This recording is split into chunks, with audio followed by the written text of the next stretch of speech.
Hi everybody, welcome to a new episode on my channel, The Dissenter. I'm your host, Ricardo Lopes, and today I'm here with Dr. Carin Perilloux. She is an assistant professor of psychology at Southwestern University in the US. She uses cognitive science to study social phenomena from an evolutionary perspective. In particular, she applies an adaptationist lens to human mating. Her main research interests include sexual intent perception, physical attractiveness, sexual victimization, and parent-offspring conflict, and those will be the main topics of our discussion today. So, Dr. Perilloux, thank you a lot for taking the time to come on the show. Oh, I'm happy to. Thanks for inviting me. Oh, it's absolutely my pleasure. Okay, so just before we get straight into the particular questions about these topics that I talked about in the introduction. So, just to clarify, you use tools from several different fields of psychology, right? From evolutionary psychology, cognitive psychology, and also, if I'm not mistaken, social psychology, correct?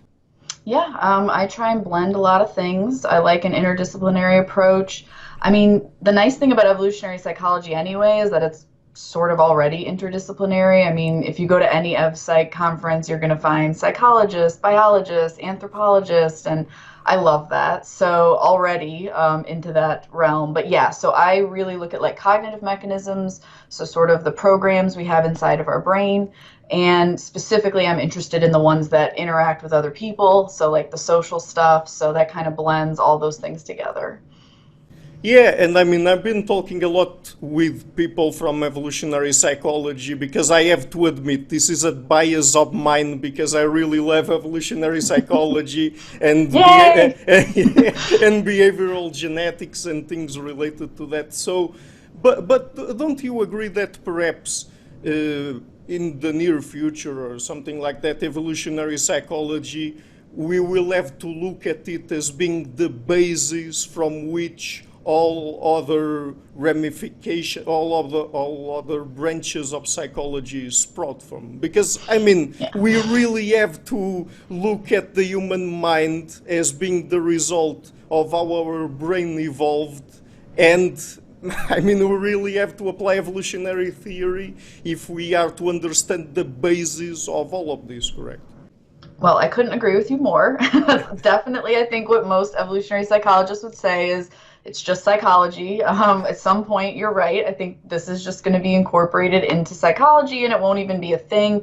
I mean, I already see that happening in my undergrads to the point where when we talk about evolutionary psych, they're like, well, isn't this just psych? So, like, they already know that these things are working, and that these are things we have to kind of understand in order to understand how the mind works.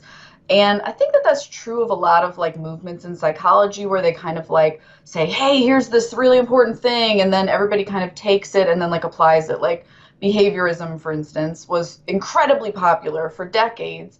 But it sort of like made its mark. And then now I think any psychologist would say like, yeah, I'm not a behaviorist, but behaviorist principles work. Yes. Conditioning works. We know that, et cetera. So, but in any event, I do think evolution is going to be the lens through which we see psychology, just like it's the lens through which we see biology. I mean, I agree, it's taking over. Yeah, and it's interesting because you try to combine these various fields of psychology, but I mean, even at least I myself, when I look into things coming from, for example, cognitive psychology or social psychology, I can never really look at them without having an evolutionary lens when I'm looking at them. Because, for example, when I'm thinking about how our cognitive systems work, we have to look back into our evolutionary history and see, for example, what kinds of problems we had to deal with during our evolutionary history that were related to our survival and reproduction, and the way we interact with other people, and now I'm referring particularly to social psychology.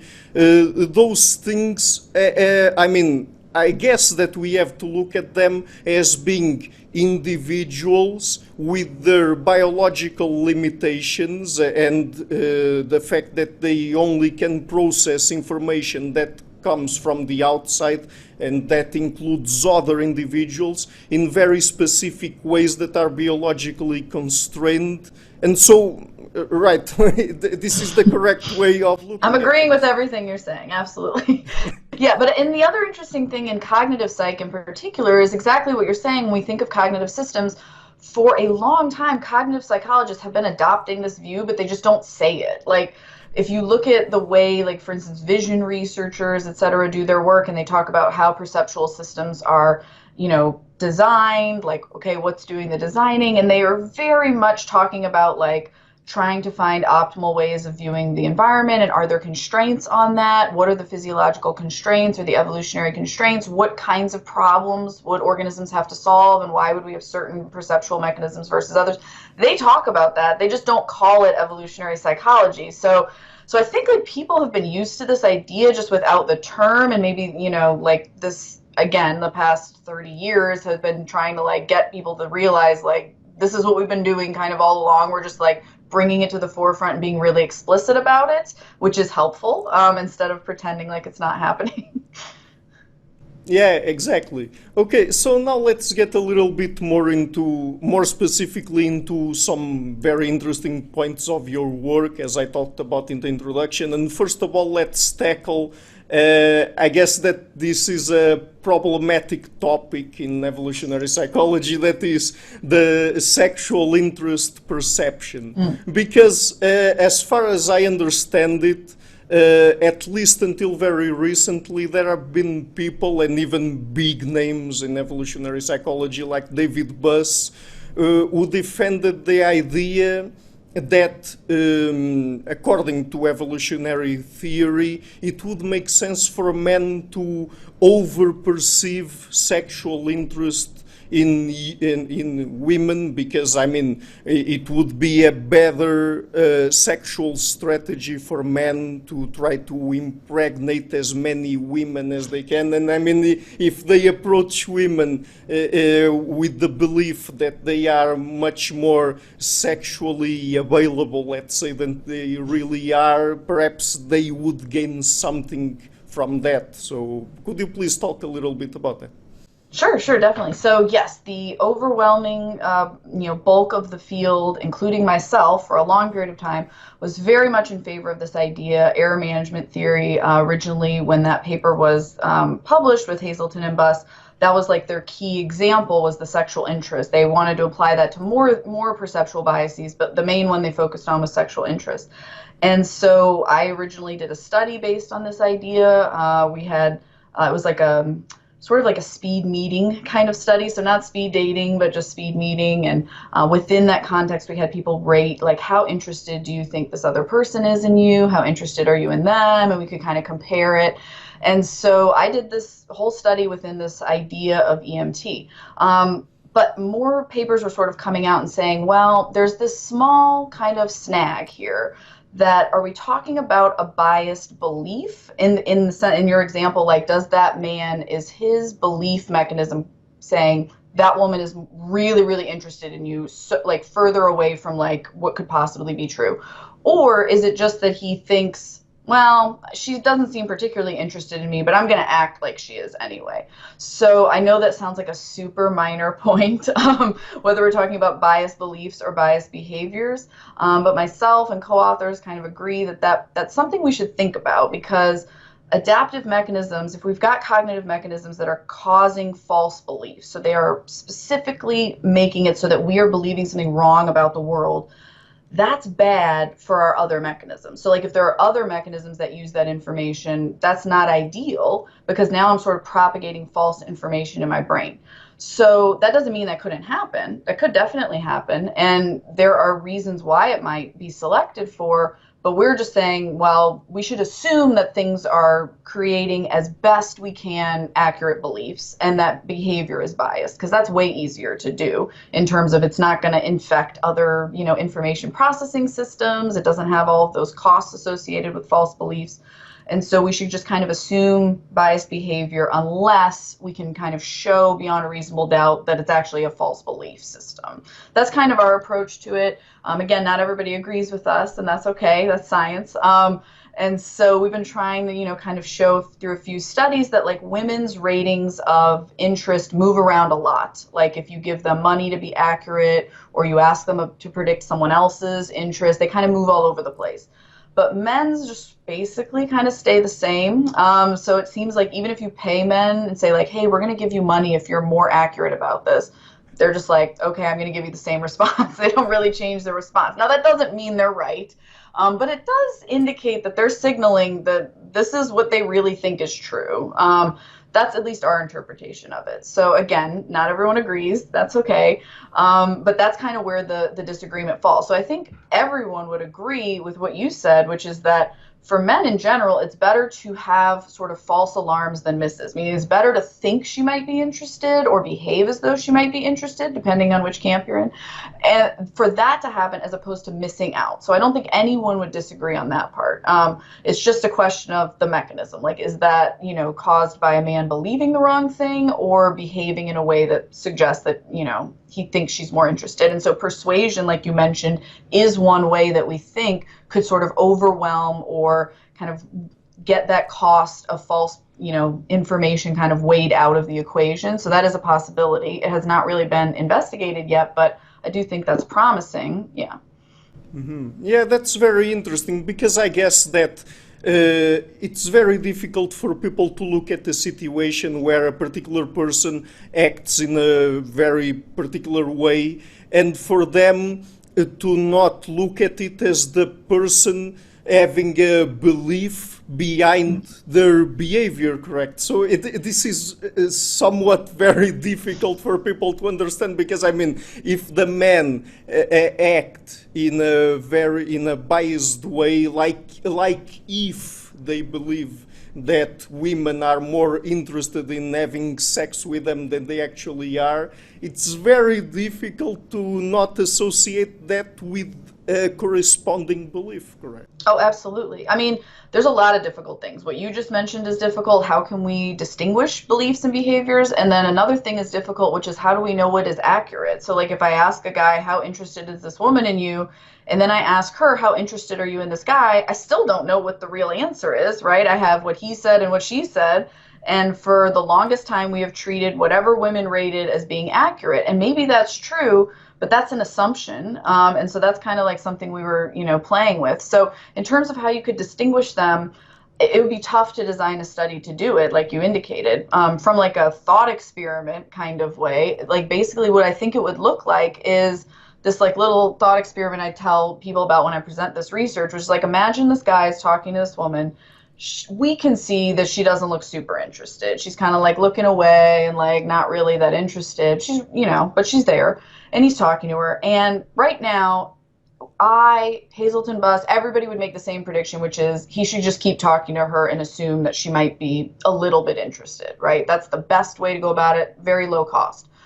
Here's where we differ. Now imagine another woman comes in, a new person, okay? If he really believes that the first woman is really interested in him, like he has that false belief, he's going to keep talking to her. He's going to ignore the new woman. But from our perspective, if it's a behavior that's biased, he should then sort of accurately assess the situation. She's not really giving me any cues of interest. I don't know anything about this new person. I should try and talk to this new person. And so that's kind of like an example where we think there might be a difference between them if it really is the case that it's biased behavior. Mm-hmm. Okay, so let's try to answer here one of the questions that have been plaguing the minds of women for a very long time, that is, and now putting aside the conflict between the biased behavior and the misperception, either if men really misperceive the sexual interest of other women, or they don't hold that belief but they still act in a biased way, can we conclude that men are really jerks? I don't know. Do you need that date? No, I'm just kidding. So are men really jerks? That's a big question. I think men are they have a tendency to pursue false alarms more so than misses, and so that makes them look like jerks when they do that. Yes. So I definitely think that there is that tendency. Not everybody does this though, so not all men overperceive. So I mean that's another thing to keep in mind. So like in our study with the speed meeting, we found that it wasn't all guys. It was like particularly guys who thought they were really attractive compared to what women actually rated them. Whereas guys who like actually were attractive tended to not do this like over perceiving stuff. So I don't know if all guys are jerks, but guys can definitely be jerks. I guess I'm also asking because throughout my life I've heard several times friends of mine, male friends, saying something like, "Oh my God, that girl is going after me. I've just told her one time good morning, and now she thinks I'm interested in her." So is this also something that happens in women? I definitely think this happens in women. So another study, not our own, but another study has found that like women who are more interested in short-term mating also tend to do this more. So I do think it's something tied to pursuit of short-term mating, which just happens to be higher in men. And so we see this kind of sex difference. But I definitely think within women, you will see this happening more depending on how much they're pursuing casual sex and that sort of thing. Mhm. Okay, so I guess that one thing that we have to settle here is the fact is if this has really been cross-culturally validated. Because I mean, this is one of the questions that people immediately put forth when they are dealing with, when they get first contact with this sort of information, that is starting asking if really this happens in other cultures or if this is really only happening in, let's say, weird cultures, right? Yeah, right. So most studies, of course, have been in weird cultures, but we did one study that was cross-cultural, where we've looked at Spain, Chile, and France. And we found the general trend was the same. So that if you just kind of give everyone this like questionnaire where we say, here's this behavior this woman did, how much does that mean she wants to have sex with you, right? Things like she touched my thigh or she smiled at me or whatever. And so if we kind of combine those all together and like just look for sex differences, we will find them here, we'll find them at all the three places I mentioned. Other studies have found them in other cultures. So when you just kind of look overall, there is something going on there in the sense that like men are reporting that these things mean something more sexual than what women say they mean. So that's definitely true. But one interesting thing in our study was that like the sex difference was partially driven by like this one item on the list. And that one item was she bought me jewelry. And that's a weird item. It is a very atypical thing for a woman to do in our culture. And talking to our co-authors was also a very weird thing to happen in their culture as well. And so what we found was that if you took that item out, the sex differences got a lot smaller. Now, they didn't all go completely away. Actually, one of the cultures that went completely away, but they all got a lot smaller. And so I just wonder if like maybe like I think certainly there's something to this everywhere. Like I do think that there's going to be a tendency. Now, I don't know if it's quite as big of a tendency as we kind of estimate in the US and our samples. Looking at just like men and women across cultures, men across cultures rated like these 13 items or however many there were like pretty similarly, whereas women were kind of all over the place for the items. They were not really homogenous. They were kind of like all over. And so especially US women were very different in many cases compared to women in other cultures. So I just think we might be overestimating a little bit in our culture how big that difference is. Mhm. Yes, and at the very beginning of the interview, we talked about this relationship between evolutionary psychology and other branches of psychology. And I mean, even if there are some very specific differences between peoples from different cultures, let's say, we still have to look at it in the way that, for example, it can happen that because people live in different environments, their cognitive systems, when it comes to mating, are tweaked more or less toward preferring, for example, short-term or long-term mating strategies, correct? Yeah, absolutely. I mean, whenever, we talk about like evolved mechanisms, there's this tendency to assume everything is universal, everything's going to look exactly the same if we're right. And I know you talked to Lita Cosmides, and she has a great, she and Tubi have a great example about why that's not the case, that sort of thought experiment with the jukebox that you guys might have talked about. But this idea that like the programming is probably universal for many things where humans face similar problems, but that doesn't mean that the output of the program is going to be the same, right? So like just because we have programs that say make more false alarms if you're a guy or if you're pursuing short-term mating, that might look different in one place than another because short-term mating might be pursued differently in one place than another, and there's different practices that you kind of go along with to belong to a group and things like that. So yeah, so I think the output's going to look different, but I do think the programming is still there that's kind of prompting men to make more false alarms compared to misses. Yes, that's a very important clarification because that's one of the ways people try to undermine evolutionary psychology by saying, oh, if you have these cross cultural variations, then evolutionary psychology is just a collection of just so stories. Like I talked with Dr. Cosmides, so we won't get into that today again. Okay, but do you think that these sort of research into human mating strategies and even this very specific topic of sexual interest misperception or not, do you think that it is relevant, particular in our current political state of affairs in regards to, for example, the feminist movement and things like the metoo and things like that, because of the seduction component of human mating, let's say?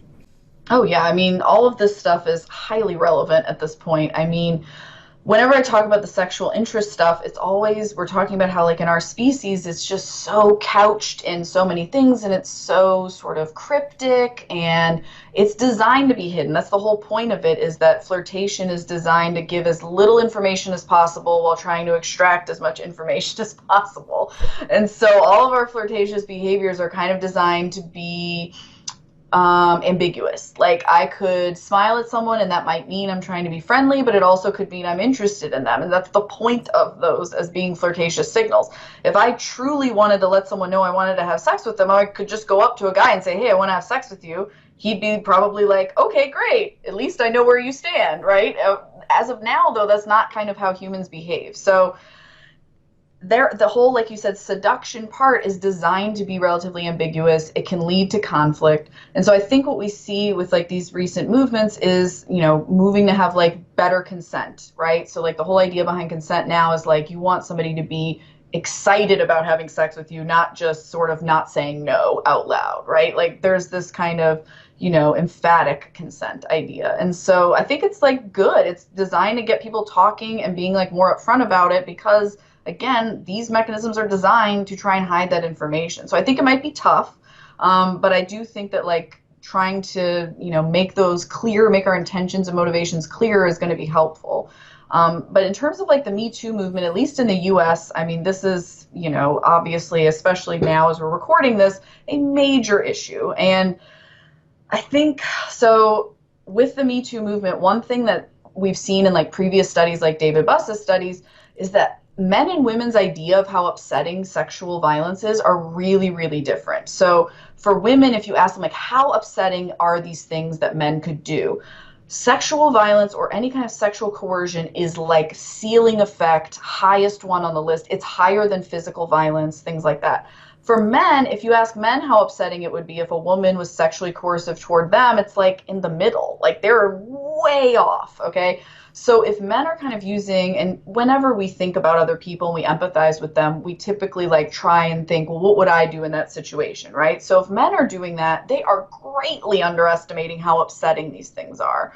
So you really see that, I see that in the way men are treating this whole, I don't know if you've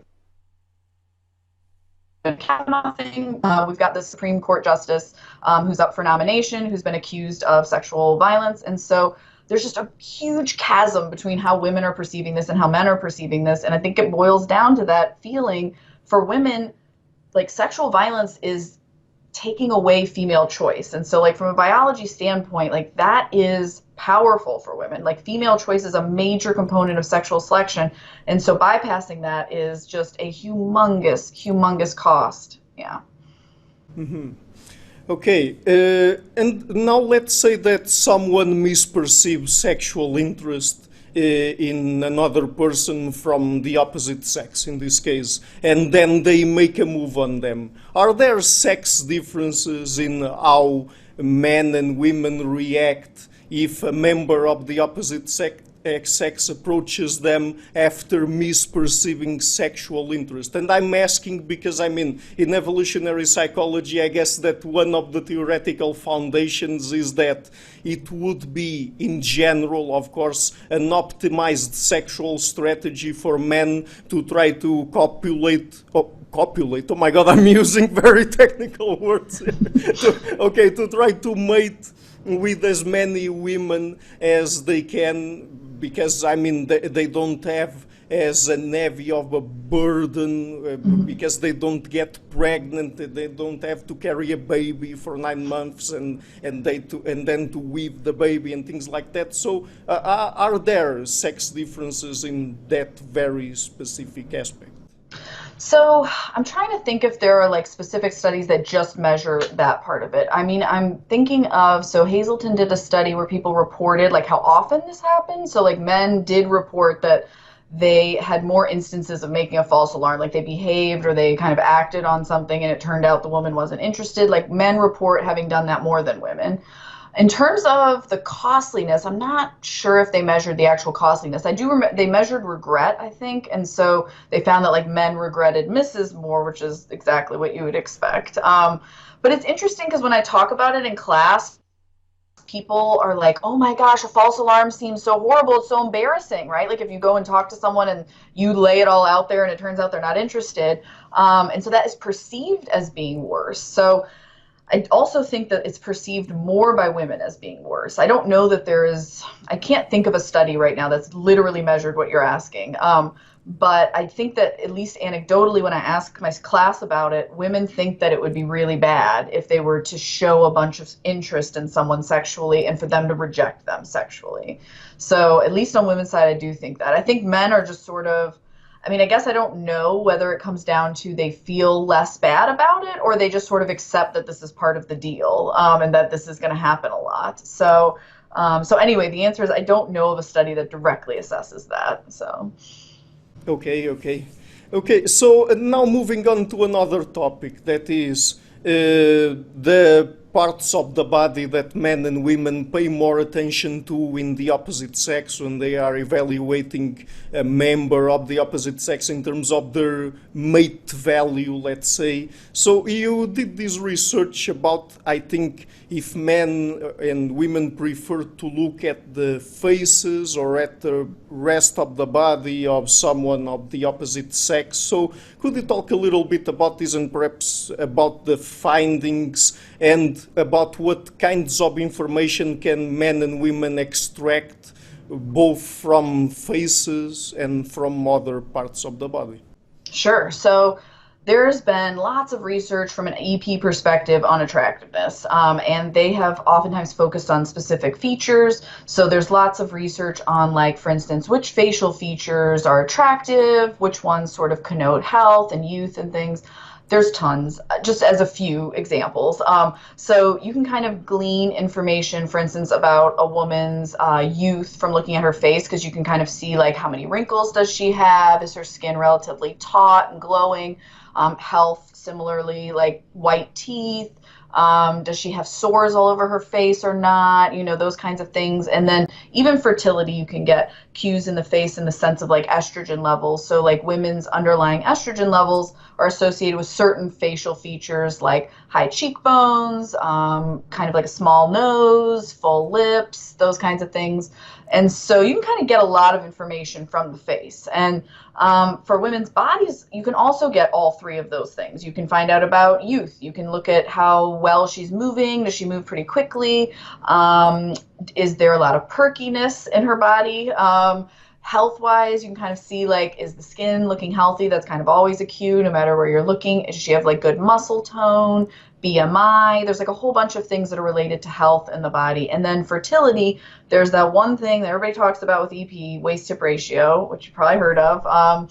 So that's kind of like the hourglass shape. And lots of studies on that in terms of it seems to be really attractive to have a low waist hip ratio, but also it is related to things like health and fertility and estrogen levels, all kinds of things. You get a lot of information from waist hip ratio. And so my colleague Jamie Cloud and I sort of said, well, I wonder if like you're kind of looking at a woman, like are you getting the same information from faces and bodies, or is there any kind of difference? And so this all kind of came about because of this term we had heard used before called butterface. Have you ever heard of this? No, I don't think so. Okay, so butterface is spelled Butter, like butter you would spread on bread or whatever. But the term means everything is good but her face. So yeah, it's a terrible word, but it like clued us in that there really might be different things that people are paying attention to in faces and bodies. And so we went and we kind of just basically gave people a forced choice. We said like there's this person's image, okay, and they're underneath this little face box and this little body box, okay, and you as the participant have to decide which box you're going to take away to look underneath and see if you're interested in this person or not. So you only get to look at one. And so what we found is that almost everybody wants to look at the face, and for good reason. I mean, it has lots of information in a very small package. Like it's a great thing, okay? But there was one exception, and that was men that we had put into a short-term mating context. So we had told them, we want you to think about this woman as a potential casual sex partner.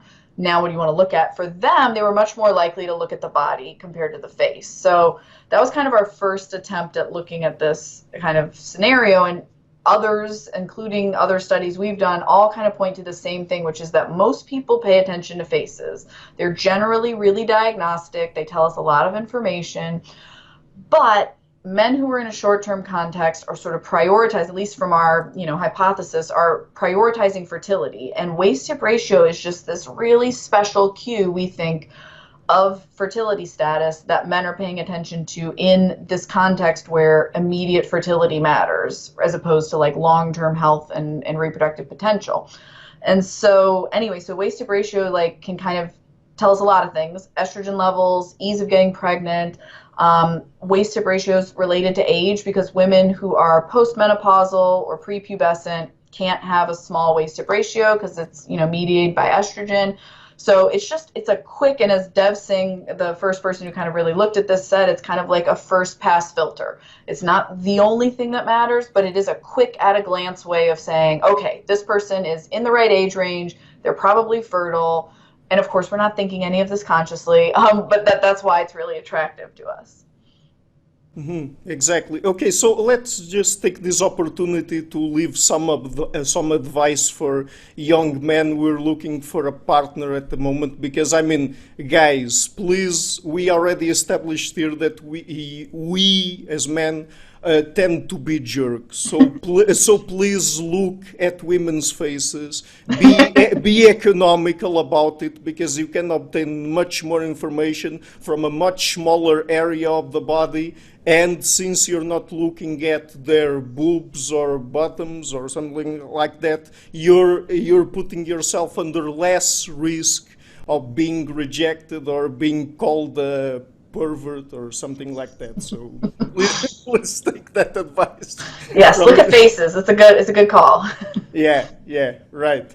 Okay, so there's also this thing in evolutionary psychology when we talk about physical attractiveness, because when people just give a quick glance at the information,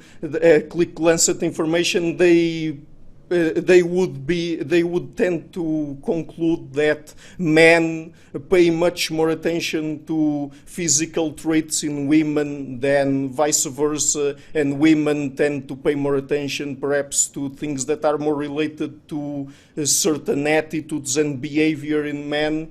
But I mean, there's things where they converge. That is, for example, both men and women pay attention to the fact that the other person is symmetrical and that they don't have signs of disease in their skin and things like that.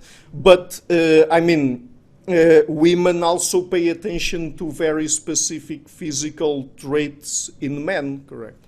Yeah, that's absolutely right. So, in general, there is a tendency for men to be more interested in a partner's physical attractiveness than women. That's true. But within that, so within looking at just physical attractiveness, there are definitely certain features in women that are going to be there's not really a corollary in men, and those are generally related to fertility. So for women, there really is this like tie between physical attractiveness and this like short fertile lifespan we all have that is like rapidly diminishing once you hit a certain age. For men, they don't really have that sort of like quick decrease in fertility. And so it's not as relevant for women to be looking at certain features of men to predict fertility. There's just not that much variability. It's not as age dependent. I mean, men can be producing babies when they're 80 years old. So for women, it's like kind of different things they're looking for. Generally, they are looking for traits, like you said, that connote health. So symmetry, regular skin, like no kind of sores or wounds and things like that. White teeth, there's some evidence of like kind of eye preferences. So there's definitely like some things that men and women are kind of, everybody likes, just health, right?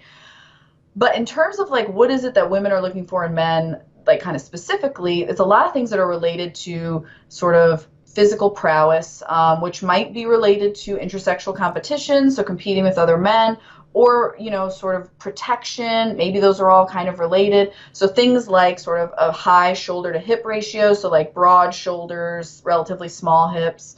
They are looking for muscularity in general. So like David Frederick does a lot of work on sort of the body shape, and he finds that like women like muscular guys, but not like super. Women are always kind of with this whole like muscularity thing and like high testosterone signals and things like that. There's always this trade-off, because on the one hand, if you have a partner who has these really high levels of testosterone, he can be protective, he can fight other men, and you kind of can feel safe. But on the other hand, men who have higher testosterone do tend to get angry more easily. They do tend to get more aggressive. And so while that might be good if it's only directed to other people, that's not good if it's directed to you or your kin or your children. So there's this kind of like trade-off that women have to make. And so perhaps that's why women like muscularity, but not like a ton of muscularity.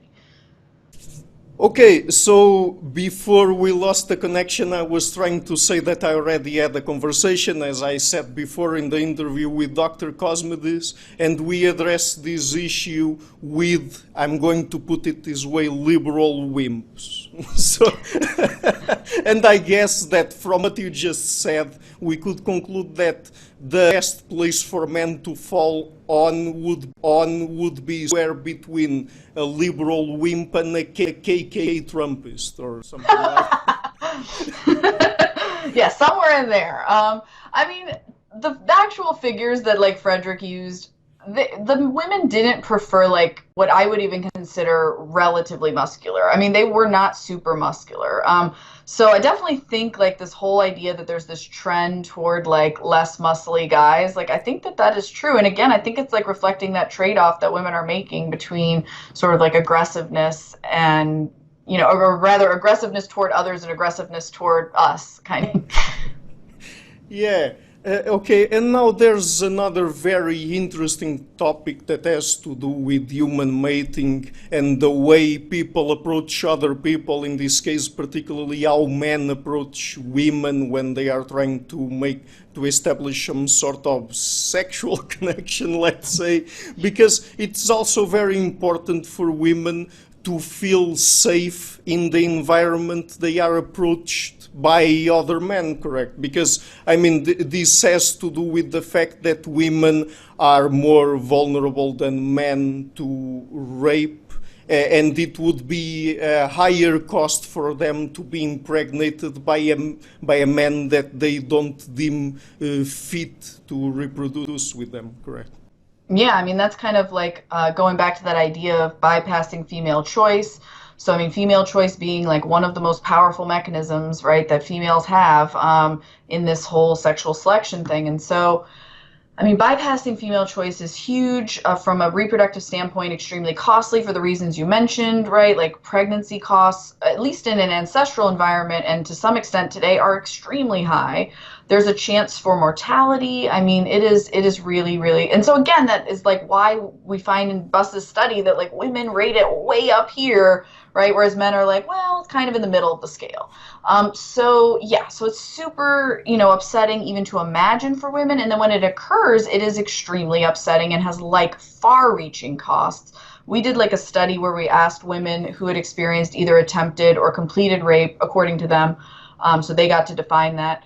Like which costs did they experience, which things, were worse than others and things like that. And so we found across lots of domains, women were reporting just massive costs. And there were, even within our sample, there were higher costs for women who had experienced a completed rape than an attempted rape. And the things that they had kind of like these really high costs on were specifically like reputational types of things, valuation types of things. Like they felt that their mate value and their self-esteem was lower, that they wouldn't be a very good long-term partner anymore. So just kind of like this whole host of things that made them feel like their reproductive value is just lower now. But again, I mean, it creeped into all sorts of other things like actual physiological health, like work life, social life. I mean, it just is a very sort of comprehensive cost for women. Yeah, exactly. And I've already had an interview with Dr. Randy Thornwell precisely about rape. So, people, if you haven't watched it yet, please go. It's very interesting. Okay, so now let's get into our last topic today, that is parent-offspring conflict phenomena. And I want to talk specifically about when parents and their offspring get into conflict because of mate choice on the part of the offspring, and I guess this affects primarily or more women than men because of these the reproductive costs that we've been talking about here. But it is not exclusive, of course. But could you please talk a little bit about that, and perhaps even this study that you did, I think it was with Diana Fleischman and others, about the doctor guarding hypothesis? Yeah, so we were really interested in this idea of like, do parents sort of guard their sons and daughters the same way? And so we basically did a survey where we interviewed over, just an online survey of students and then also their parents. And so we were able to kind of get at like, and these were basically young students. So we were kind of asking them like, in high school, when your parents still had control over you, how much did they control these things? Or how much did they allow you to do this? Or would they have approved of that? And those kinds of things. And so we kind of found across the board that parents are more likely to guard daughters, but there were a couple exceptions. So if it had to do with just physical safety, like driving alone or something like that, or going to a dance without an adult there or whatever, these kinds of things that like weren't really like sexual in nature, there wasn't a difference. So, like parents guarded daughters and sons the same. It was really just anything that kind of had to do with sex or sexual reputation or something like that. So we found that parents were more controlling over their daughters' like dating behavior, so their ability to go on dates alone, to be alone in the house with someone, those kinds of things, and they controlled their clothing choices more. Our female students were more likely to report that they had a curfew compared to men. I think it was like twice as many. They had more. The parents of daughters reported that they would be more upset that if they found out that their child started having sex, if it was a daughter compared to a son. So it's just like a whole host of things. Parents are signaling that like it's more important for their daughters to be, less promiscuous and that sort of thing compared to sons. And so that was just really interesting to us. And so one of the things we had asked them was like, how important is it that you approve of the mate that your child selects? And we found that like overwhelmingly parents wanted to approve of their daughter's mates more. Mom Moms in general just kind of want to approve of everybody. But like just looking overall, like they wanted to approve of daughters' mates more. And so we're like, wow, that's really interesting. And so Menelaos Apostolou is another researcher in this area, and he is from Greece, and he does all kinds of studies on this. And we kind of, his studies and our studies all kind of converge on this idea that like what parents want their offspring to have in their mate is not the same thing as what offspring want in their mate, which is sort of surprising because you would think, right, from an evolutionary perspective that parents and offspring should be kind of in line, right? Like if me and my offspring share a lot of genes, so what's good for them is probably good for me.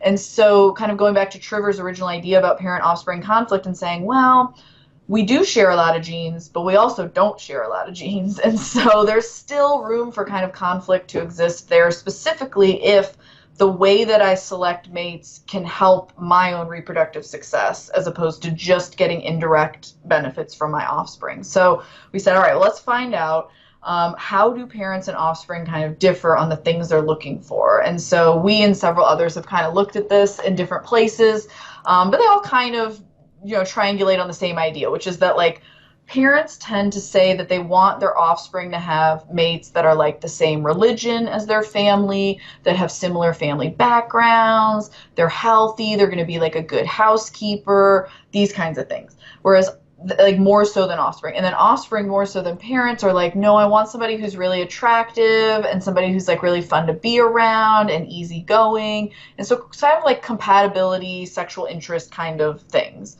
And so the idea is that it's possible that at least throughout evolutionary history, if parents had some influence, and so Apostolou, who I mentioned before, argues that they had a lot of influence. I don't know if they have that much, but if they did have influence, they would probably try to influence offspring to pick mates that would help them out by like cementing a social alliance, increasing their status, getting them more resources. And here I'm thinking a lot about fathers, because that could translate into them actually going out and directly increasing their own reproductive success by having higher status, having more resources, that kind of thing.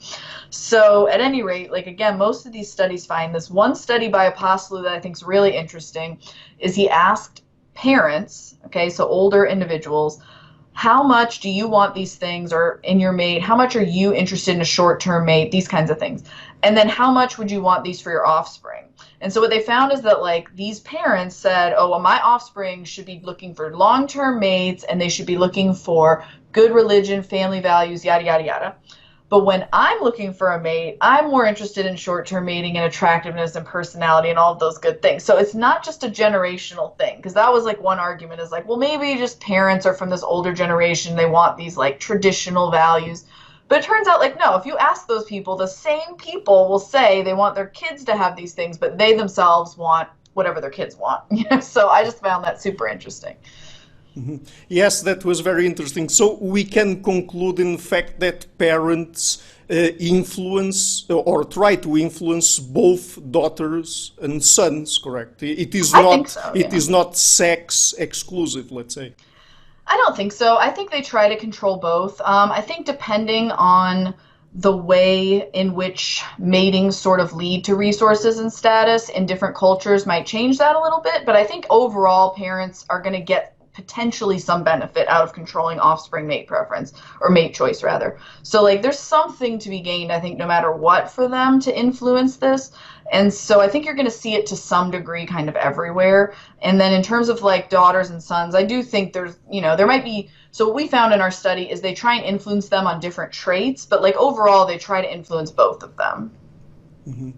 Yeah, I really love evolutionary psychology, but because I have sometimes this weird mind, when I look at these studies, hilarious, nonsensical things come to my mind that, for example, I start immediately imagining a father with a pointy stick poking at his daughter and saying, oh, you know that guy that is a self-made, rich, erudite, intelligent, ambitious man? What are you waiting for? Huh? Or, on the other hand, a father that looks into his son with a shotgun in his hands and says, oh, this is preposterous. You know that girl over there that has a waist to rib ratio exactly of zero 0.7 and neotenous facial characteristics, and you don't want to mate with her. Come on, man. Come on, you have to man up here.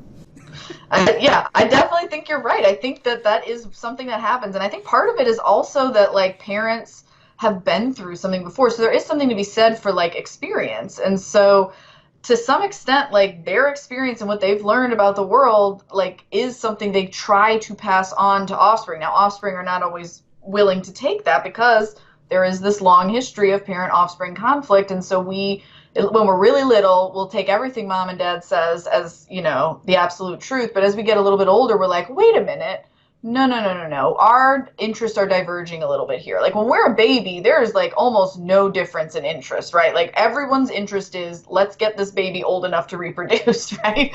So I'm interested in that. My parents are interested in everybody, right? But as I start to get older, there is now this divergence in some ways for conflict.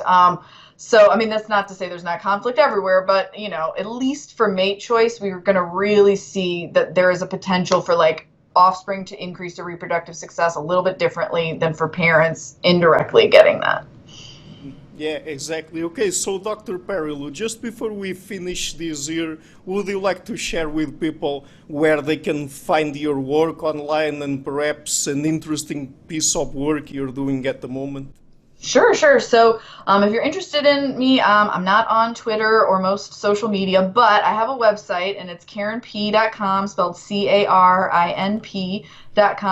And I have all kinds of stuff on there. So if you're interested in publications or anything like that, you can find it on there, media appearances, like podcasts. So, but in terms of like something that's like sort of more recent, so a paper just came out a few months ago that I worked on with my students, and we were examining novelty in flirtation. And so kind of trying to see like, are there certain people who engage in more kind of unusual or atypical flirting behaviors? And can we predict who that is? And so my students had a pretty, you know, they kind of were sure based on like Jeffrey Miller's work that it was going to be that short-term maters are going to be more likely to do these kind of weird and attention-getting unusual things.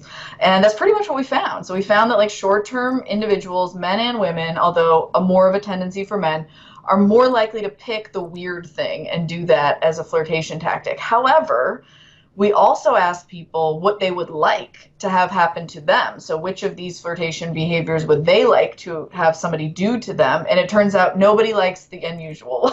At least nobody says they do. So basically these short-term maters are like, I'm doing these like attention-getting, unusual things, but it turns out that no one, including short-term maters, actually says that they want that. So that was kind of interesting. So that was kind of my most recent study that just came out. Okay, very well, very interesting. And look, it was a really fun and entertaining and informative conversation we had here today. It was really a pleasure to meet you as well. And so, again, thank you a lot for taking the time. Oh, thanks for having me. I really, really enjoyed this. Okay, thank you.